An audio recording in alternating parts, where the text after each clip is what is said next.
The feminine is the energy where creation begins. So it is known as abstract, is very allowing. It's about surrender. It's about letting go. It's very nurturing. It's soft. It is also very intuitive and very mystical.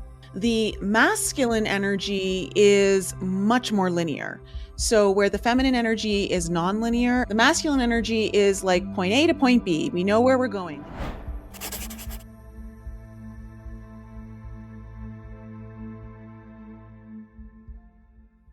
Hi, everybody. I am excited to have Nicole Frolick on the show today. So, Nicole, thank you for being here.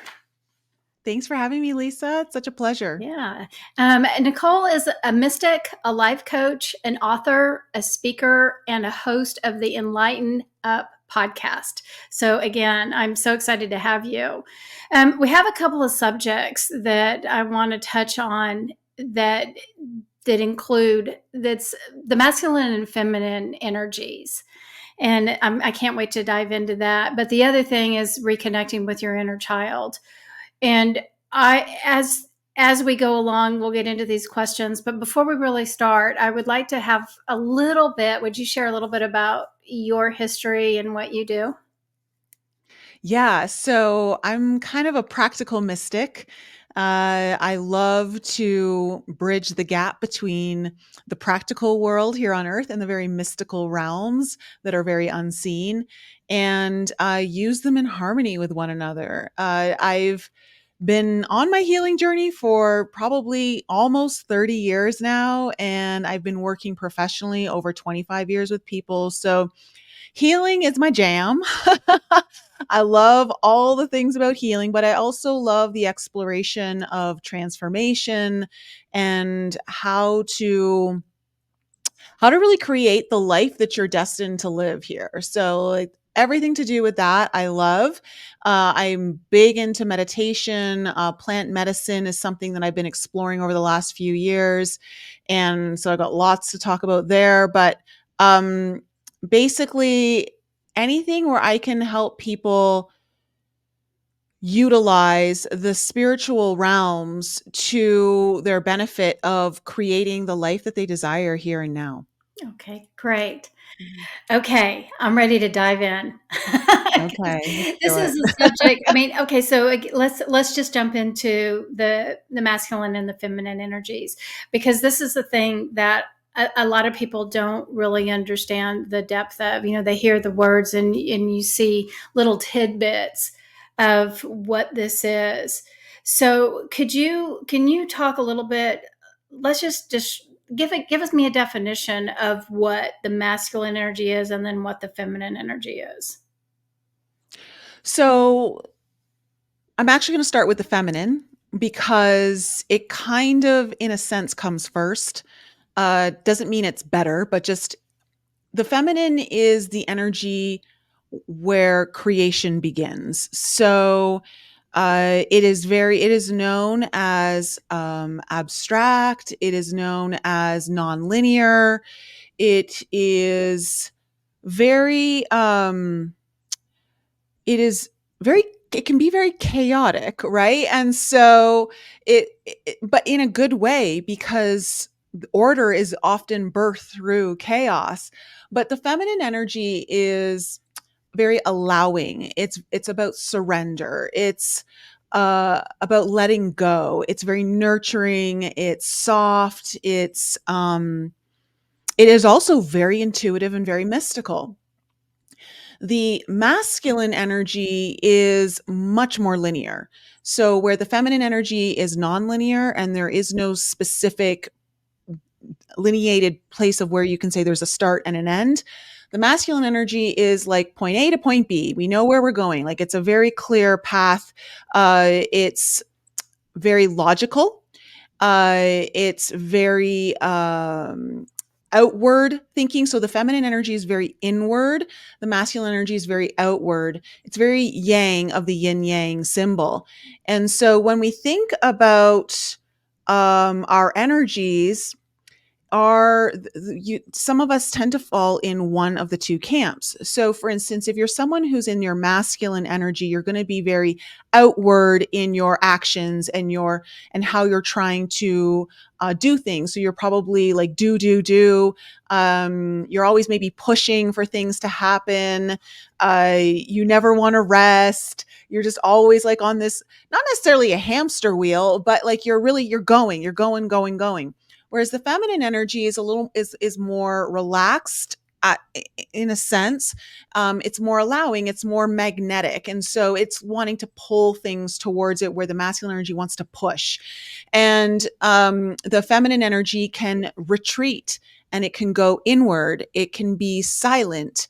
The That's why the feminine energy is more so listening and the masculine energy is more speaking. So anything that is outward and doing and task oriented and things like that can be much more masculine energy. And the feminine energy is oftentimes much more of sometimes an internal journey, but also it's just got more of a softer, nurturing component to it. And I don't know if I just did a good job. I probably did a really crap job there. No, you explained it great. I understood exactly what you were saying. Okay. So, hopefully everybody else did too, but it was pretty plain to me. I thought you did a really Yeah, good like job. the feminine, I think feminine is the yin, so it's the darkness. Yeah. The masculine is the light, it's the yang. It doesn't mean that the darkness is all bad because and this is where a lot of people get confused. The darkness is so magical and there's so many beautiful things that happen in the darkness. It's not just where the shadows lie. It's not just where your pain might lie. But it's also where like your hidden strengths and talents and your purpose and like it's like this really strong power that you could be using in your healing journey could be sitting. But when it comes to the masculine, the light, it's just meaning like the things that were inward are now outward so people can see it. Mhm. Does that make Yep. sense? Yeah. Yeah. So, okay, so you're using the yin and the yang symbol to Hmm. describe it. So, does Yeah, that because it's a polarity. yeah, okay. So the feminine is the negative polarity, the masculine is the positive polarity. So, is it the idea that we should be balancing the male and the female Yes, energy? yes, and I mean, to a certain degree, where you're always gonna likely lean a little more to one than the other. Each of us usually has a default. My default has always been my masculine energy. I have to work hard at my feminine energy. I love my feminine energy now, but it's like it's been the last almost 20 years have been my journey with the feminine energy and learning how to appreciate it and integrate it. But it's understanding that there are times in life where sometimes your masculine energy is much more called, and there are certain times in your life where the feminine energy is much more called. And so, understanding the benefits of both, but knowing that the greatest outcome is usually when you know exactly how to integrate them and how they can. I like to think of the masculine and feminine energy that we're using. It's almost like dancing. It's like this beautiful dance, maybe like a waltz or something. And it's just this beautiful, harmonized energy that, like, between the two of them, like magic happens. So it's whenever I'm thinking about the masculine and the feminine, I like to think about, that it's in balance, 50-50. But sometimes we have to lean a little bit more towards one and then the other. So if we're thinking this way, is it important to be able to grow and expand both equally? So like you had mentioned that you kind of stayed more in your masculine sometimes, or I can't remember how you said it. Well, it's my default, meaning if I'm not thinking about it, I'll always end up in my masculine energy. My feminine energy is what I have to consciously be working at. Like I have to, it's very easy. Before I can know it, I'd be like, oh my gosh, I'm fully in my masculine energy. Like even like I just think about one of my friends. He's an older man. He's in his 70s, but he's one of my dearest best friends and we work out at the gym together, and every time we're leaving the gym, he gets mad at me if I go through the door first. He's like, "Let me hold the door for you." And so I'm like, "Oh yeah, okay." And so it's just like little things like that because I'm just so used to doing everything on my own, which is more of that masculine energy. Yeah. Um where the feminine again is receiving. So when we think about the feminine energy, it is the receptivity principle. Are you allowing, are you receiving? And it's like this, and of course, everything is give and take, right? Give and take. But it's understanding the right balance. And I don't think that the goal is neutrality all the time, because I just don't think you'd move anywhere if you were completely neutral, because you need the polarity, you need the constant push and pull. I mean, I was listening to someone, I can't remember who it was. Oh, it was that guy. Everyone thinks he's crazy, but I think he's absolutely a genius. He's a comedian, actor.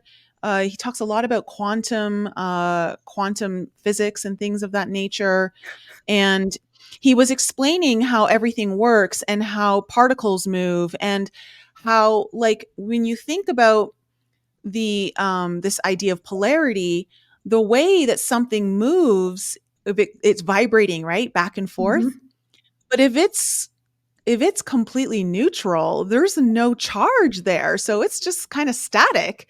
And it's not that there's anything wrong with that. We all want to maintain neutrality at certain parts. It serves us. But if we want to be moving, we constantly got to be going back and forth into the feminine and masculine. It's just how fast are we, like, allowing that vibration to happen? Mm-hmm. And obviously, as we go into higher frequencies, that masculine and feminine energy can move much faster, and we can utilize it for manifestation and creation in a lot faster ways. Good. Okay. So let's go into the wounded. So, Okay. what are some of the wounded aspects of the masculine and the feminine?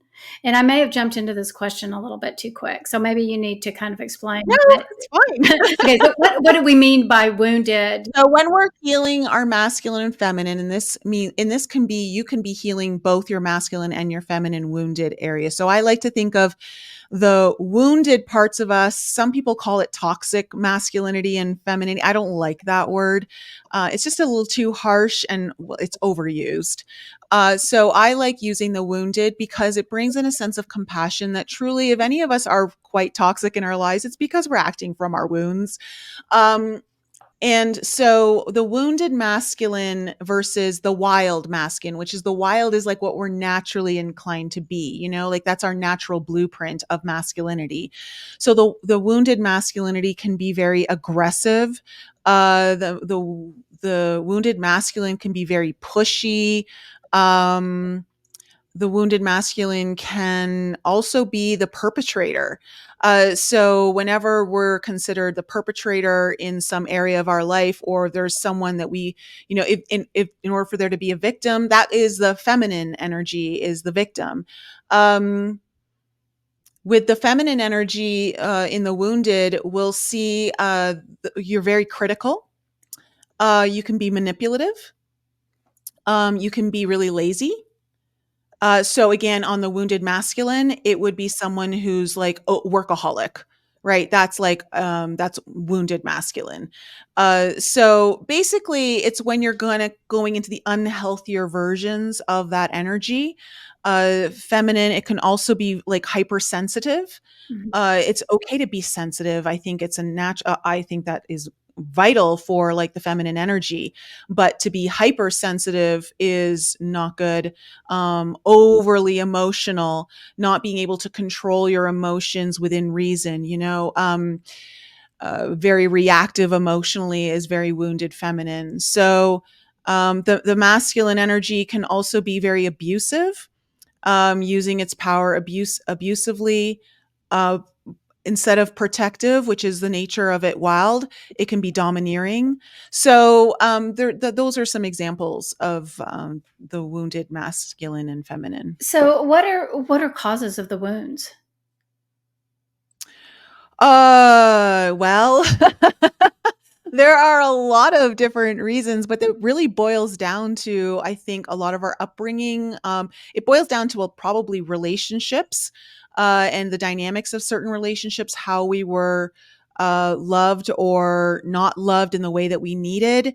Um, It can also happen from certain traumatic events, painful events that may have been completely out of our parents' control, if it wasn't like due to their, I guess.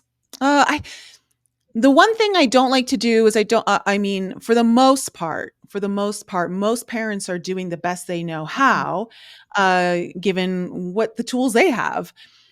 And thank goodness we have the internet now, so that so we're so much more educated than years ago. But there are patterns where we will see certain abuses happening. Like, for instance, I was sexually abused like when I was a kid by my mom's uncle, and my parents never knew about it. And so it was something that they had no idea. Of course, they would have thought I was safe at a family event that he was at. And so, who would have ever thought that that would happen to me at my mother's house, my mom's mother's house, like my grandma? So there's like things that are out of our parents' control, so to speak, that would be unexpected. And so the wounds will stem also over time. Like sometimes it's if you've had a lack of emotional nurturing or physical nurturing, you may also then be not as receptive to other people being emotionally open to you or physically affectionate to you. So, for instance, for me, I was someone as a kid who didn't get a ton of physical affection or a lot of nurturing. Like, my mom was great, my dad was great to the best of their abilities, but it still wasn't enough for what I needed as a kid. And so I was the oldest of four kids. So I was by seven, I was helping take care of my younger brother and everything. And one of the things that I really struggled with was how to receive love, was because I never really got it. My dad wasn't around a lot. He was physically unavailable because he had to work all the time. And so I didn't get like a lot of attention from my dad. Emotionally, my mom had to split her time between four kids. And of course, if I'm the oldest, I'm going to get it last. And so I just started to feel guilty, and I was like, well, I just don't need it. And then I would start to see also like my parents' dynamic. They weren't as touchy feely with each other. So I like learned like that's not appropriate. And so it was something that I remember one of my boyfriends in my early 30s. He was very affectionate. He loved PDA and all that kind of stuff. And I was like, hell to the no. Or we'll hold hands and all that, but you don't need to be kissing me like that in public. Like, we're making everyone around us uncomfortable. And I got that from my parents. I absorbed that from my parents, especially my mom, because she was so sensitive to like everyone else's thoughts about her.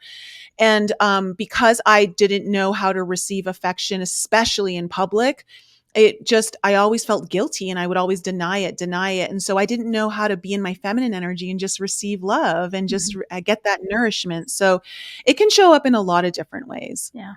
So when we're talking about the wild part, so what give me a quick definition of the wild?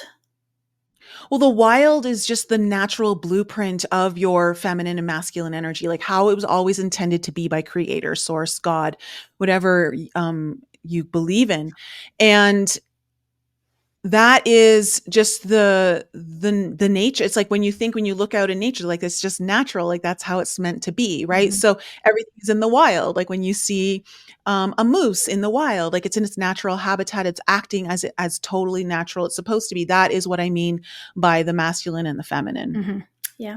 So how do we transform the wounded aspects of our masculine and feminine to the wilder side? I've found like some of the best work is through inner child healing, just because so much of these issues are rooted in our childhood. And so going back to the root cause is usually a lot more helpful and time efficient than trying to go through all the other stuff. There's ways of speeding up that healing and transformation, but you can't speed anything up without first having a strong foundation. But once you have a strong foundation, you start to realize shortcuts and things like that of that nature. Um, But inner child healing, so for instance, um, the root chakra. The root chakra is considered the father energy. And so the father wound usually sits within the root chakra. And that is the father's role as the masculine, the initial masculine role that someone has in their life is one of a protector, to provide, to give you all of the basic needs that you have, like food, shelter, love, all of those things. And if your father's not around, it may create a sense of maybe not feeling safe. Like, do you like if he's not around to protect you, or maybe uh, just not having that dynamic of consistency, because consistency is also extremely important in stabilizing the root chakra. Now, because most men, not all men, and I think men are getting much better at this as we all continue on in these journeys, uh, that it there has been like a theme of, like the absentee kind of father, or the father who's got maybe like it's a traditional home where the father's working, like I was in, and my mother was a stay-at-home mom. And so the father's not really around. All of these things can create a bit of instability. Are you in a household that yells a lot, or there's a lot of fighting? That would affect your root chakra because it creates chaos. And then what happens is, as a child, because that's what you know, even though it's technically not safe, you will subconsciously choose people in your life who will enact chaos in your life to give you that sense of home, safety. And so that's something to kind of consider when we're, whatever we're looking at our relationships, whether it's a romantic partnership or our friendships or the coworker environments that you may have, whatever it might be. Like, do you find yourself always attracting drama? Maybe it's because you found yourself in a household that was always dramatic, and deep down your inner child feels safe with that, even though that's what you maybe as an adult don't want. And so really kind of the root chakra would be one of the key areas there to target and heal, because the basic need of the inner child when we look at the root chakra is um, a need to feel safe, a need to exist. I have a right to exist. I have a right to be in this body. I have a right to my life. And so if you felt unloved, or no one was really around, and you didn't have a sense of your basic needs being met, you may feel guilty for even existing. Yeah. Yeah. Yeah. So how do we work? So you gave some beautiful examples of the wounded, of the wounds, and that thing. So again, how do we take those ideas, those feelings, those emotions, those memories, that energy, and get back to that basic blueprint, that wild part of us? Through inner child healing. So Okay. either working with your inner child, if you know how to do that, that can be very powerful. If you don't, then I would suggest working with someone who can help guide you. Okay. I have a inner child course that guides you through the 7 chakras, and it has a inner child connector meditation for anyone who's never doesn't even know how to connect to their inner child. That's the one thing that I found is the biggest block on people's inner child healing journey is, I don't know how to connect with my inner child. I like feel nothing. I see nothing, like, and so as I was working with people, I'm like, wow, like I need to create a meditation so that I don't have to be the one constantly guiding everyone through it, because I can't do that for everyone. And Mhm. so that was actually really interesting to create it, because I channeled my inner child through the entire meditation. She designed the entire guided meditation on how to reconnect, and I literally had tears producing that. Yeah. Really, really beautiful. But it can be really powerful. And here's the thing, this is where I really love to take like the mystical and the practical elements when it comes to our healing and transformational journeys.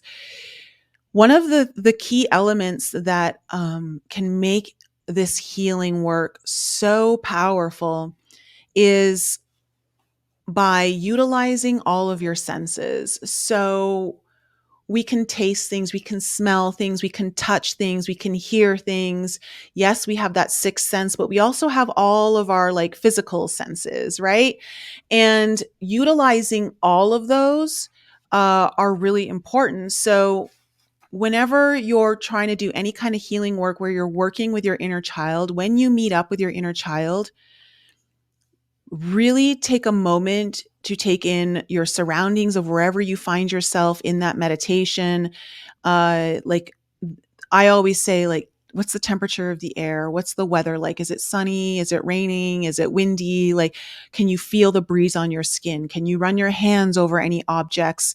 Like, I'm always in the forest, so I always run my hands over the bark of trees, or I pick up leaves off the ground and I really immerse every sense. I smell the air and I can smell like, oftentimes it's either summer or fall when I'm in the woods because I loved that as a child. Like that was like my favorite part of the year to go into the forest. So I always do the things that my inner child loved and I like try to reconnect to all those things. And when you allow every single one of your senses to be activated, what you're doing is in your mind, you're visualizing it, yes, but you're activating the body now. And when the body and the mind are sensing the exact same thing, your mind will actually believe that it's real. And so this is how plant medicine works with our bodies. And this is why people have such profound impacts from like a rewiring effect from plant medicine. You don't necessarily need plant medicine to do that. But one of the reasons why it works is because our senses are so heightened and we feel like it's literally real. It's happening. And so whatever happens creates this incredible new neural pathway that gets so deeply hardwired into us in an instant because of the like you can have this traumatic event that like scars you for life. You can have this deeply healing moment that like transcends you for life. And so it's just a matter of allowing yourself to truly immerse into the moment through every heightened sense and feel as much as you can. This is where that feminine energy comes in. And it's like, feel, because your energy, your feminine energy is all about feelings. Your masculine is all about thinking. It's your Mm. thoughts. And so when you really feel everything and then visually you're seeing it and you're like, oh, wow, my masculine's really turned on, right? When those two really harmonize, that's when like magic happens Mm. in your healing journey. Awesome. So how does balancing the male and the female energies change our relationships or affect our relationships with others? Oh my gosh. Well, I mean, you're going to finally attract the people that are going to be in harmony with you, you know? So, um, if you're still needing to learn specific lessons of those wounded parts of yourself, you're going to attract people who are the polar opposite that are going to force that polarity of change. But as you start to heal those, all of a sudden you don't have that same charge, that same polarity charge, right? So you're going to attract a person who's going to meet you at that level, which is so great. So if you're someone who's like, I'm just going to use the femininity, like of me leaning into my feminine energy, the more that I allowed myself to receive from others, the more I allowed myself to be vulnerable with others and share my feelings, the more I would attract people who actually cared about me Mm. and wanted to care for me. Whereas before I found like I could do everything for everyone, but when it came time to and I needed someone, no one was there to show up for me. And I'm like, why isn't anyone like showing up for me the way I'm showing up for them? Right. And I was like, I don't get it. And I'm like, oh, okay. I got to actually start allowing for that to happen and create that dynamic in my relationships. And first, of course, that means I have to give to myself and I have to receive everything that I can for myself. And so that it's like that, it's that polarity charge. And it's like, okay, I've got the polarity charge of the receiving. Now I'm going to attract the polarity charge of the giving. Yeah. That's mutual for that. Yeah. Perfect. I like that example. Perfect. So how do you think that, or how do you see societal norms impacting the way that the masculine and the feminine energies are expressed today? I think we're in a correction phase right now, which is really exciting. Yes, it Because is. we were in a very difficult phase where everyone, like, women are trying to be men and men are, I guess, are, I don't know if they're trying to be women, but like it was just, it was a disaster. It was a disaster. But so many people are now waking up to this idea, like, that's not the way to go. Like, a female can be super like successful, say, in her business without having to be like the man. You know, there is a very successful way for a woman to utilize all of her feminine energy. And it doesn't mean that she can't have masculine qualities, but if she leans too heavily into that and her feminine is much less, then that's where you start to see the imbalances. And so if you're a woman who's heavily into your masculine energy and you're always doing the stuff, you're going to attract a guy who is, I mean, if that's what you could even attract a woman, okay, who's maybe like not going to be like the go-getter, like in a sense, like, okay, I'm going to take charge, I'm going to plan this, I'm going to plan that. You know, as someone who is always doing my business and planning and taking care of every decision that has to happen in my business all day, I love it when the guy that I'm dating is like, you know what? Don't even think about it. I've got the, like, I just need you to show up here, just, you know, whatever. I love that. It's like, oh, I don't have to think. Oh, I can just be in my feels. And I'm like, Yeah. okay, love it. But yeah, I think we're in a correction phase right now, which is very important to us as a society, because what I haven't liked to see is, the one thing I have not liked about the whole disruption of the masculine and feminine energy in our society is how uh, women have become the perpetrator and men have become the victim. And it's really kind of scary to see. I don't like it at all. And I'm not to say that the other side is like, you don't want the men to be the perpetrator and the women to, I'm not saying that, but that's the way things kind of happen sometimes. The pendulum has to swing so far to the other side before it really finds its balance. But the way women have attacked men and really put them down and blame them for every problem that they're experiencing, I just do not like. Uh, and it's nice to see, though, that a lot of women are correcting that and speaking up. That's something I've been very vocal about on my channel, is sometimes being a voice for the masculine, only because I don't want to participate in that perpetrator kind of mentality. Again, women have been at the brunt of it to men for a long period of time. So I understand that, but it doesn't mean that you just become the opposite to course correct. It's like, we've got to be better than that. Well, it's still the point of finding the balance. You know, it's not us against them or them against us. You know, it is the interaction of all of the again. We're trying to Yeah. interact and create that beautiful yin yang symbol of the balance. Yeah, Yes. and Yes. again, it's when the women become the attackers, then it's just role reversal. We're just going from It one is. side to the other. And Mhm. again, I mean, we've had a long history of male energy, obviously. And so what I'm seeing is that men are getting more in touch with that feminine energy and this trend. And you know, it's interesting because this life that we're living and men trying to heal their wounds, because men have a lot of wounds. You know, they were taught up, you know, they were brought up in society to be that perpetrator in many different ways. You know, they being yelled at when you're in the military to make you feel small, and then the way that you have to react to those wounds. There's so much, you know, poor men. You know, I feel Yeah, sorry it for really is the era of poor Ben. Like, yeah, it truly is.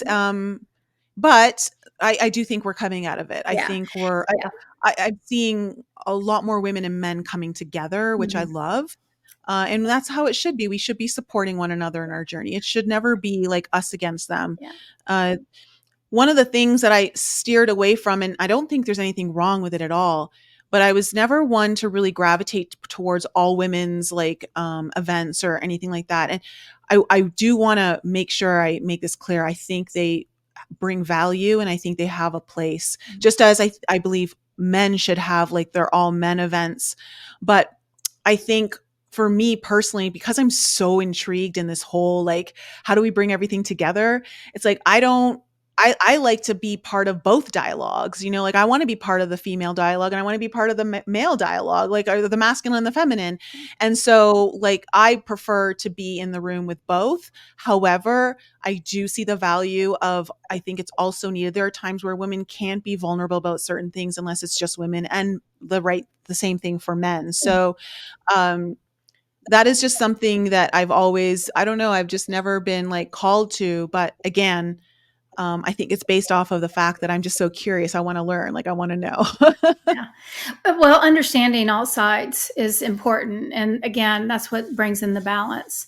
We're not Mhm. just seeing it from that narrow perspective, knowing all, excuse me, all aspects is what helps us to become more balanced and helps us to sort through what fits us and what doesn't, or what we're assuming or making assumptions about, which may not be accurate and true.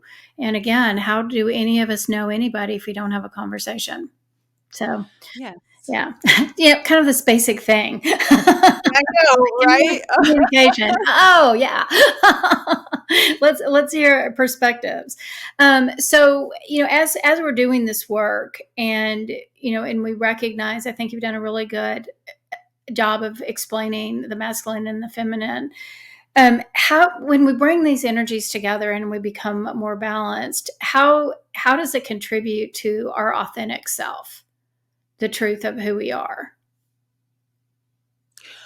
Well, it's your authentic self is able to express itself more efficiently. Your authentic self is not acting out anymore. It's coming from a place of deeper understanding. So truly understanding yourself, you need to do the balancing the masculine and feminine is truly just understanding and being compassionate for both parts of yourself, the both polarities. And so when you are creating that healing of those two polarities, your authentic expression. So think about it. You're going to be a better listener and you're going to be a better speaker, right? You're going to be someone who knows how to receive, and you're going to also be someone who really knows how to give. You're going to know when it's time to just sit back and let things happen, and you're going to know when it's time to go for it. Like, and that's like a really beautiful blend of the masculine and feminine, but through authentic expression. So you're authentically going to go after what it is that you really want to go after. And you're going to authentically, like, really, like, okay, it's time to just allow this to come to me. I don't have to do anything. Yeah, yeah, perfect. Yeah. Okay, so thank you for explaining all that. And you did fabulous. And so let's jump to the next subject, because the Okay. inner child work. So, we hear a lot about, the inner child and reconnecting with the inner child and healing those wounds. So, but a lot of people may not understand what the inner child is. Can you explain that? Yeah. So it's this version of yourself trapped in time that is always alive within you. And the inner child is not just the wounded inner child of you, it's also the really happy, fun loving, excited version of you. But it's the part of you that has never been able to get that conscious growth that you have as an adult. So it's always going to act from what it knows the most. And that's going to be like this part of you that is trapped in time, in essence. And you can have like an inner teenager, inner child, like all that kind of stuff. I've literally done healing with my inner child and inner teenager all at once, like both show up. Mhm. So it's, but all it really is this part of you that represents the things that you have always needed but never received. That's the part of you that feels lost, the part of you that feels rejected, the part of you that feels forgotten about, the part of you that doesn't feel good enough, the part of you that is scared. And all from that younger version of yourself. And so remember, children don't have the same kind of tools that we as adults have. And so your inner child needs to be reparented. So it's this version of yourself that needs to actually be reparented by your conscious self first.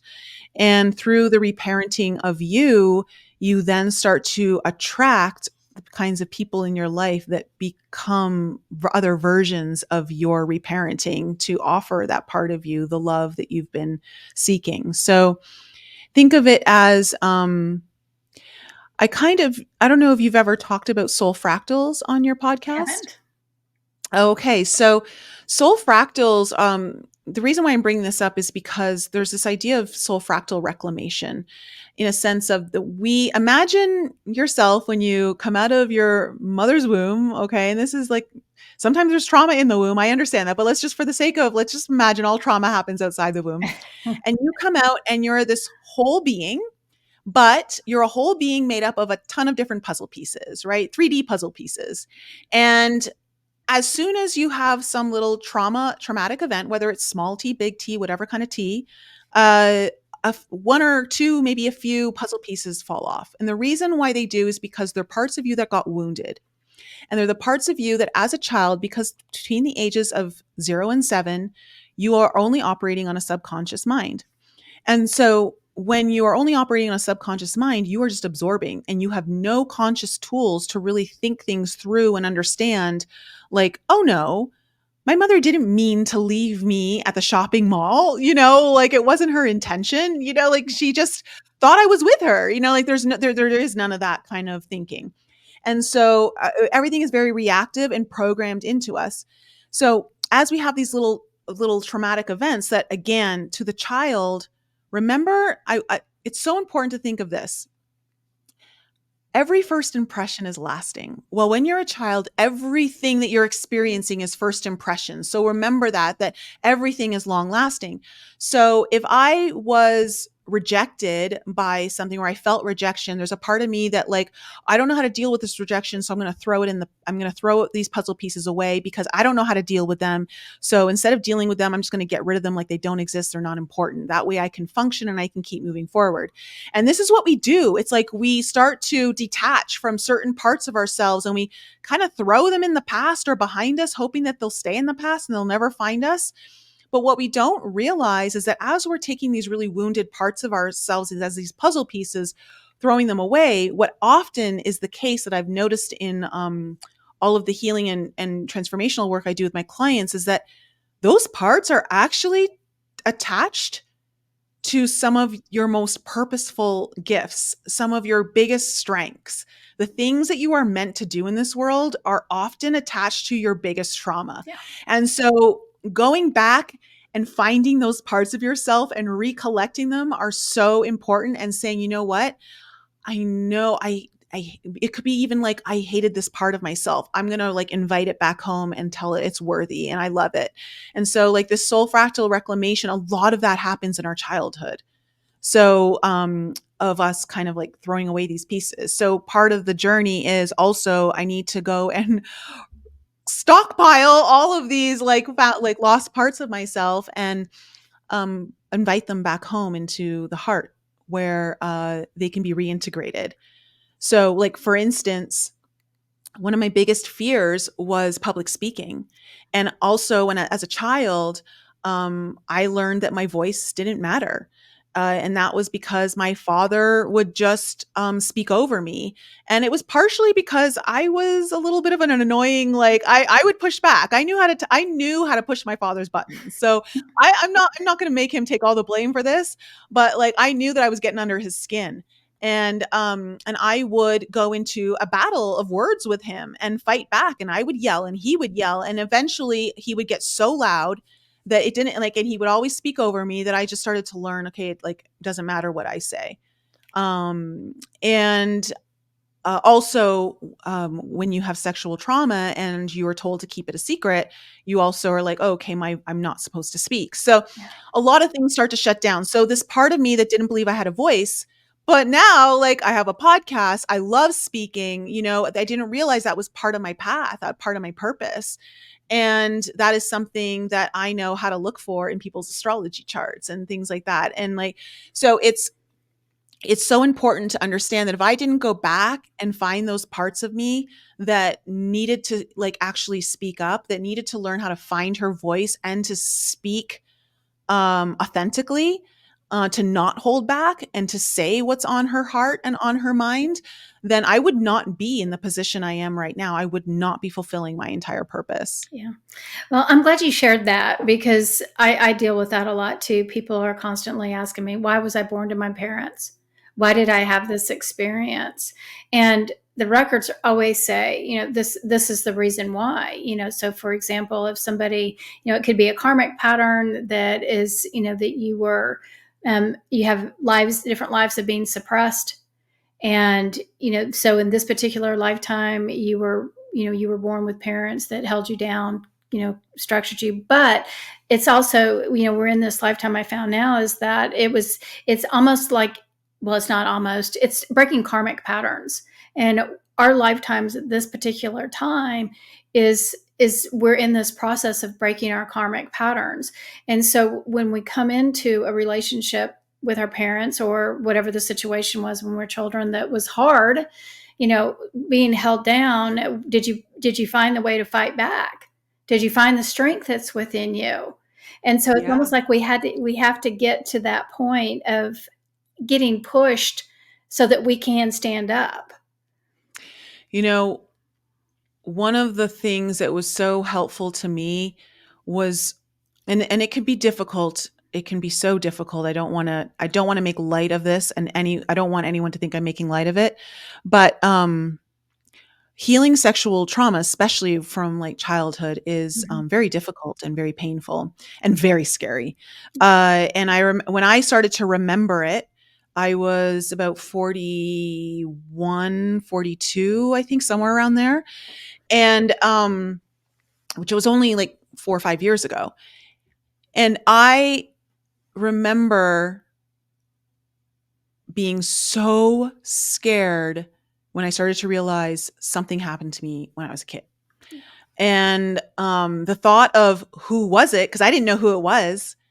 And of course, I had to go through this healing journey, but I used my inner child to help me heal. And I was able to heal this within 4 months. I was able to actually heal the sexual trauma within 4 months, which is really fast. But working with my inner child, I realized that because she always said to me in our healing work before I even remembered this, she goes, "Did we do anything bad? Did we do anything bad? Are we okay?" And I'm like, "Yeah, no, we're okay. Why are you asking?" And when started to remember this, I understood why she was asking me that.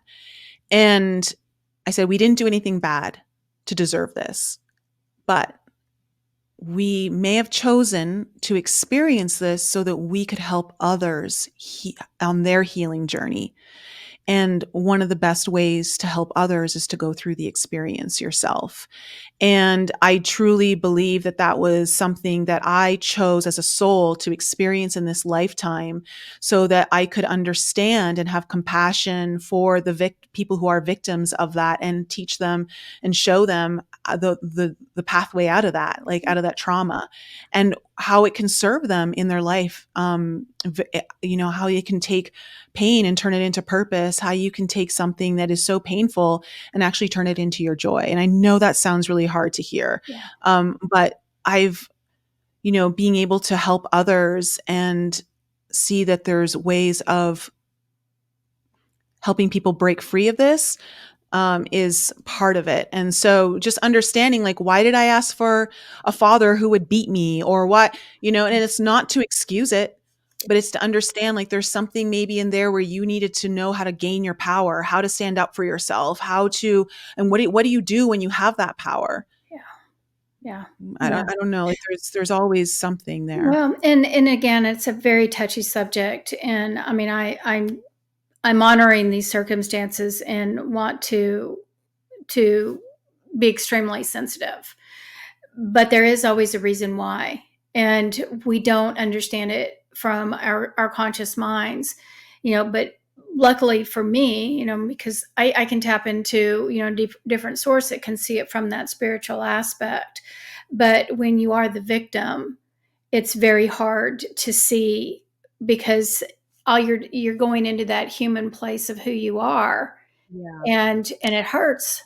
And And I completely understand, but there always seems to be more to it than just what we're perceiving from the mind. it is, and it's important to also say that you're not meant to know that bigger picture until you get through to the other side. So don't feel like, well, I can't see that purpose right now. You're not meant to. If you haven't been through the full healing yet, it's almost impossible to see that. It's so difficult, Yeah, and it's honestly not your job right now. It's right. just to focus on you getting like the healing that you need. Yeah.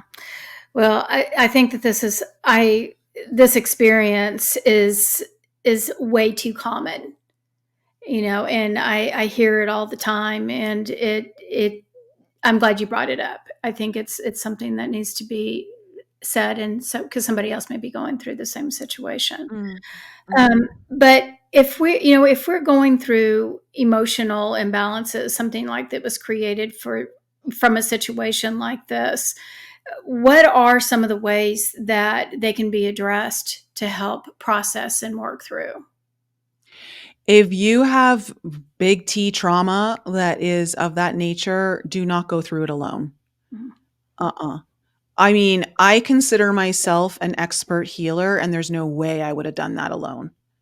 Like, it's just, there's certain, again, there's a point of knowing how hard it is to be able to receive healing when you're so shut down. You need to be in a place where you feel safe. And it's really hard to create that safety for yourself when you don't really know what's going on or how to, like, deal with every step of the journey. So I would recommend working with someone that you feel comfortable with, that you trust, that you have some sort of rapport, or they, like, if you've watched them online or you know them in person, and they really resonate with you, I would definitely work with someone. There's no way I would have gotten through what I did, if I had done it alone. Okay. Yeah, Yeah. perfect. Yeah, and I concur. Again, having a support system around you. And when Yeah. when you're going through it, you have no idea how to navigate it because you have never done it before. You We know? all have blind spots, Yeah, and we've got to be willing to acknowledge that. And I was so grateful that I worked with someone that I trusted, and she was amazing. And I think that's why I was able to move through it quicker too. So, like, I mean, who wants to spend a lot of time on this kind of work, right? Like, you kind of, I get it. Like, you can't rush it, yeah, but listen, if you want to be more efficient, definitely work with someone. yeah, absolutely. Mhm. Okay, so this is such a basic question, but I think it's so important. When we're talking about healing trauma, Mhm. why is it important to go back to the beginning point of the trauma, or even the conception of that specific event? Well, one, it's like anything. If you want to get to the root of an issue, you really got to get to the root of an issue. But here's the thing. You don't have to go through all of the details of that trauma. Yeah, And I think that's where some people get misled. Sometimes you'll spend so much time digging through the weeds of your trauma, you'll end up having what I call healing fatigue, yeah, and the energy that you actually need for the transformation, the healing, that kind of magical, like, healing event to occur is been wasted. And when I say wasted, I don't know if that's the right word to use, but it's been kind of too liberally given to areas that are not necessary. So, um, understanding that you don't have to go into the weeds of everything. but you've got to get to the core issue. And learning how to find that core issue can be, it's what I think is like the linchpin to your healing journey. So we all have like a specific root issue that when you address it, so many other things just naturally heal itself. And so it's not even just a matter of like going back in time to like the original moment, but it's more of like, what is that root core wound or issue? I like to think of it as like what happens is it's a wall. Like we create these big blocks or walls that like, don't allow us to move forward in our life, right? I'm like, where's that crack? Where's that one crack that when we apply pressure on it, the wall completely crumbles? Like, what's that direct impact? And that's what you got to be looking for. Yeah. Perfect. Mm-hmm. You explained that very well. So, so when we're talking about this, you are a mystic, and we haven't really discussed how all of this work, this healing work, applies to becoming more spiritual. So can you give us a quick rundown? 100%. It's super easy. The more you balance out your masculine and feminine energies, the way more intuitive you are going to be, and not just intuitive, but more confident in the actions you need to take. Also the inner child has been one of my greatest door openers to my intuition. As soon as I started doing inner child healing work, my intuition spiked like nobody's business. And so I was like, wow, I didn't realize that, once I started to do this work, that it would really open up my psychic pathways. So the healing work, absolutely, it makes you more attuned, right? Like you're more literally attuned to everything. And so again, when you work on your feminine energy and you are allowing yourself to receive, guess what? You receive a lot of downloads, you receive a lot of information. Very, very important, right? But then also when you have your masculine energy in check, you're like, oh, I know how to take that energy and apply it into this 3D world and actually make magic happen, So it's really important, and I found great value in it. And the more and more balanced you become in it, in a sense of knowing how to do that dance, and more grounded you become, because also one of the big things that happens when you do this healing is and this is why I say inner child healing with the root chakra is so important. You want to feel safe in your body. And a lot of empaths don't feel safe in their body. And so when you start to feel safe in your body and you start to be like, yes, I am here, and you're declaring it and you're living from your body and you're like really here, now you are like, your instrument is so powerful. It's like you're not just getting the information up here, like you're really like grounding it and you're utilizing it. And it's like you are the most amazing transmitter on this planet for like all the good healing work. Yeah. Beautiful. Great explanation. Thank you. You're So I welcome. think that you've touched on a lot that I think is very significant to our spiritual growth. So thank you for your expertise and sharing your information. So how do people contact you? We can visit my website where you'll find everything, which is nicolefrolick.com. And I do offer different courses. Of course, my inner child course, you can find it there. I do one-to-one coaching. I have a retreat, a healing retreat that we do utilize plant medicine on, which has been, it's like literally changing people's lives, which I just love to do like in person. So working in person. But yeah, all of that is off my website. And you can find an area there of how to work with me one-to-one. And all my social media is at Nicole Frolick. It's really easy. YouTube, Instagram, TikTok. And then my podcast is Enlighten Up. All right. Fabulous. Thank you so much for being here. I'm Thanks for truly having me. grateful. Yeah, it was very enlightening. Thank you.